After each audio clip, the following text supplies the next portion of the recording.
contre Québec. Dans le même match où Québec confirmait sa place en série éliminatoire. Alors, la mise en jeu a été effectuée. C'est Gilbert qui reçoit juste derrière sa ligne bleue. La rondelle, en bondissant, se retrouve maintenant en zone du Cap-Breton. Fullerton qui a tenté de pousser la rondelle devant. Ça revient là sur le bâton de Patterson qui refile dans le cercle de mise en jeu. Ça dévie maintenant sur le bâton de Luca Romeo. Rondelle qui poursuit sa course le long de la rampe. C'est récupéré à nouveau par Romeo qui fait quoi, évidemment, comme défenseur dans chaque côté. Melovski contourne le filet, envoie jusqu'à Anthony Lavoie. Le tir de Lavoie s'était stoppé en défensive. On s'est sacrifié et là, c'est un revirement. Attention, c'est l'échappé. Ça va complètement seul. Le tir et le but. Voilà, alors les Eagles du Cap-Breton qui viennent d'ouvrir la marque. Et ça s'est fait très rapidement. Et je pense, Jacques, c'est Henneberry. Henneberry, oui, le numéro Joseph 90. Henneberry, qui, lui, a été acquis au début de la saison par les Eagles. Oui, alors, une très belle passe. Le défenseur était attiré sur la bande. C'est intéressant, effectivement, ces comparaisons. Pendant que le Drakkar gagne la mise en jeu, on est installé, c'est Bernier à Poirier, à Bernier, près de la ligne bleue. Ça revient à Bernier, le tir de loin. Le retour, la rondelle n'est pas maîtrisée. Et le but! Et c'est Michaud qui a profité d'un disque abandonné, là, tout près du gardien, pour provoquer l'égalité. C'est 1-1. On n'a pas tardé. Il y avait seulement que 11 secondes d'écoulées au jeu de puissant Jacques. Évidemment, Louis-Charles Plourde est toujours devant le but. Bien d'orchestrer de la bonne façon. On est installé, c'est bien fait. Et c'est un arrêt de Beckman. On veut dégager, ça va être arrêté près de la ligne bleue. Disque sautillant. Thomas Lavoie, le but! Ça a dévié, ça a changé de trajectoire. Et le but s'est refusé. Je pense qu'il a la main. Ouais. Il aurait été dévié avec la main. Mais là, le joueur des Eagles dit dans le circuit l'an prochain. Oh. Le but est bon. Ouais. Alors, il y a but. Donc, on a fait dévier de la bonne façon pour le Cap-Breton. C'est son deuxième du match, Joseph Henneberry. Alors, Henneberry. Sur un lancé de Thomas Lavoie. Alors, il y aura une passe, bien sûr, à Thomas Lavoie, puisque c'est lui. Et on venait juste de parler de Robert. Voilà, remise en échec par Schmitt. Il y a Daigle qui vient s'en mêler. Daigle tente un dégagement. Ça revient derrière le filet. Pénalité qui est terminée. Un tir. Et le but! C'est un tir qui partait du bâton de Bellamy, qui a changé de trajectoire et qui a frappé le filet dans la partie supérieure. Ouais, j'ai hâte de voir sur quoi exactement la rondelle a dévié. Mais c'est Bellamy qui s'est rendu le premier au banc. Donc, je pense bien que c'est le numéro 20. Ouais, on va regarder la reprise ensemble. C'était été alimenté de derrière le filet. C'est peut-être le défenseur, là, on ne voit pas bien de cet angle. On confirme le but de Bellamy, son deuxième. On est en territoire de Bécomo dans le cercle.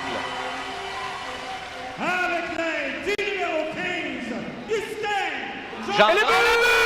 Pendant qu'on confirmait une passe à Gendron. C'est Brunet. C'est Brunet qui permet de prendre les devants pour une première fois ce soir. Un petit coup de harpon de Samuel Brunet pour aller marquer son 8e but de la saison. Une belle petite passe courte de Justin Poirier. Et voilà. Mathias Gilbert, donc l'autre mention d'aide. À 18 minutes, 2 secondes. À 18-2, donc. Voilà. Pendant que le Drakkar menace. Michaud. Michaud, et le but! Michaud! C'est placé dans le cercle de mise en jeu. On a fait dévier à courte distance. Tu disais que ça change vite. Là, c'est une véritable avalanche. C'est maintenant 4-2 pour Bécomo. On a un match complètement dans une autre direction. Mais je ne sais pas si on va voir le début de ce jeu lorsque Gendron avait fait une passe à Bernier. Bernier fait une passe à Michaud. Et qui, je ne sais pas si c'est Gendron qui leur fait dévier par la suite. Et c'est un but qui, au goût de son entraîneur, là, les 3 buts rapides là, semblaient un petit peu perdus là, dans son filet, même s'il avait fait de très beaux arrêts avant. Alors le Drakkar est installé, mais pas pour longtemps. Ce sera l'échappée. Là, il y a Andrew Brown qui s'avance. Andrew Brown se détache, le tir et bel arrêt de la jambière droite. Le défenseur là, qui a toujours installé, là, Bernier. Le tir de Boilard, ça a frappé Brown, ça revient à Boilard. Boilard s'avance à l'embouchure, à bout portant. Et l'arrêt de Cournoyer. Boilard continue d'insister. Un tir de Bernier. Le but! Alexis Bernier, alors qu'il ne restait que 20 secondes à l'infraction de Burbidge. Et 5-2 pour le Drakkar de Bécomo. La feinte de Raoul Boilard près du filet a complètement débalancé Alexis Cournoyer. Et Alexis Bernier en a profité pour prendre son lancer à la ligne bleue. Et il est... Une autre passe s'était coupée le long de la clôture. On ne se décourage pas là, du côté des Eagles. Un tir qui frappe l'extérieur du filet de Patterson qui était bien placé. Là. Ouais, là, Mathieu qui a pris trop son temps avec le disque. Oui, et un Ça tir de crée... loin. 2 arrêts de Beckman à travers la circulation. De l'autre côté, un bon tir de Brown à travers la circulation. Un retour à bout portant et Beckman est prêt, bien concentré. Beckman connaît un bon match. On est rendu à 27. Oh, quel arrêt! Quel arrêt! Quel arrêt, la mitaine! Je disais qu'il connaissait un match. C'est pas terminé le but. Quel dommage. Il venait de faire tout un arrêt. Et finalement, c'est Brown qui touche la cible. Un autre qui a connu un bon match. Les défenseurs ce soir, les défenseurs du Cap-Breton, très impliqués offensivement. Là, on voit ce tir de Brown. Là, il y en a plusieurs qui ont bien joué. Oui, Beckman avait fait un arrêt quasi miraculeux de la mitaine. Et par la suite, évidemment, il était complètement débalancé, un peu comme le but de... Avec presque pas de... Mais avec une force incroyable. C'est ça, exactement. Et le but! Pendant ce temps, quel but important! Après une mise en jeu qui a été remportée par le Drakkar, on s'est retrouvé à la gauche de Cournoyer qui cède pour une deuxième fois. Et le Drakkar vient de faire un but qui fait très, très mal. C'est Mathias Melowski. Oui, il a lancé la rondelle derrière la ligne rouge et a réussi à trouver... Le Drakkar qui fait tout un travail pour l'instant des avantages numériques. 2 minutes 35 encore. Rondelle qui est reçue à la ligne bleue par Schmidt. Schmidt feinte un tir, garde la rondelle, l'envoie dans le cercle à la droite de Beckman. Passe dans l'enclave à Burbidge. Le tir et le but.